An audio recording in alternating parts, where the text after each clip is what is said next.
usually reviews come easy to me. It's not like this is gonna be hard. I just hope that it makes sense. Like, it'll make sense to me, but I just don't know if it'll make sense to anybody else. You feel me? Either way, let's just give this shit a try.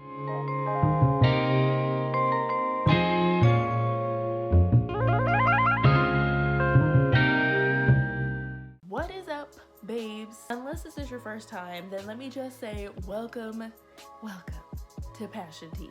I'm your host, Tay'Laur Ambernay, and I'll be your self-love, entertainment, and lifestyle dominatrix of the day. Okay, that actually sounded funnier in my head. Please just forget that I said that. Okay, whatever, on with the review. So Sunday the 24th was actually the last day that HBO Max was premiering Wonder Woman 84, and because I was on my period, it became movie day. So for this one, I honestly didn't know what I was gonna get. I had heard so many different things on Twitter and just on social media in general about what people were thinking about Wonder Woman 84, and honestly, I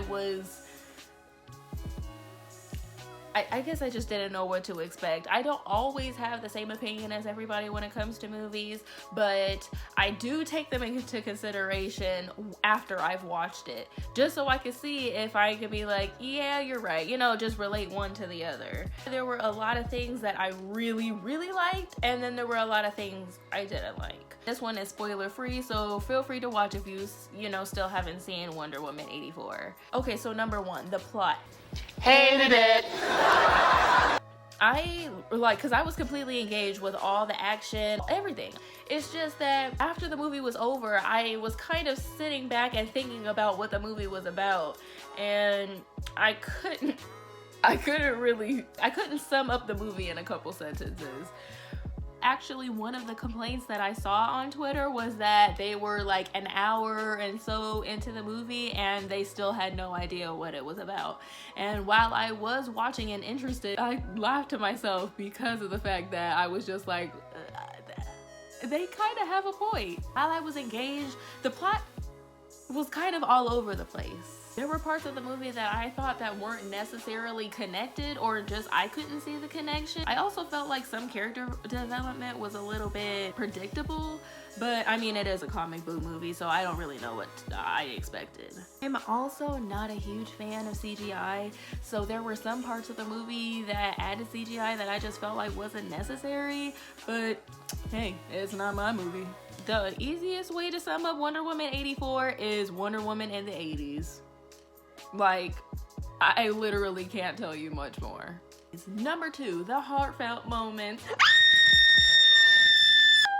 Like, oh my god. The first part of the movie shows Diana and how she's adopted to her new world, her new lifestyle, new decade. The bright colors, fashion, and leggings. Oh my god, it screamed Richard Simmons video. So if you actually watch the Wonder Woman 84 trailer, you'd know that Steve, her handsome pilot played by Chris Pine, comes back into play. And when he does, it's the cutest. They're just so cute. It's just the cutest moments between them. I loved watching them and their chemistry. I actually love the chemistry between Chris Pine and Gal Gadot.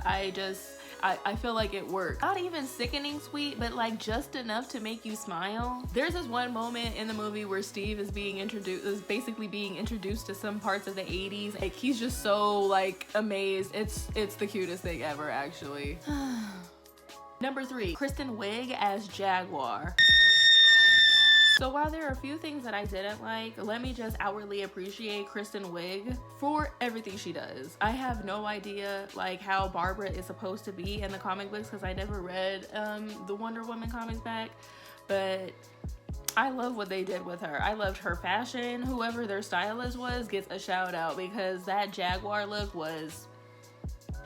I have no idea how Barbara is supposed to be because I never read the comics, but she really gives off a Michelle Pfeiffer as Selena Kyle before she turned into Catwoman in Batman Returns. Very passive, very bookish until something clicks and all of a sudden she's dripping sensuality. Yes, I'm here for it. I was here for all of Jaguar's looks and I was here for Kristen Wiig in the movie. I thought she did a great job.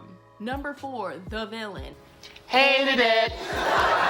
Now, for those who thought that Jaguar was a villain, yeah, that's precisely my problem. I actually did not connect to the villain at all. Like, I knew his story and I sympathized with his story, but I just didn't know him. I just felt like I didn't know enough about him. Without spoiling, I could just relate that the same problems that I have with Wonder Woman 84 is basically the same problems that I had with The Amazing Spider-Man 2, except I like Wonder Woman a little bit better. If you're a nerd, I think that you'll be able to understand what I mean if you watched Amazing Spider-Man 2.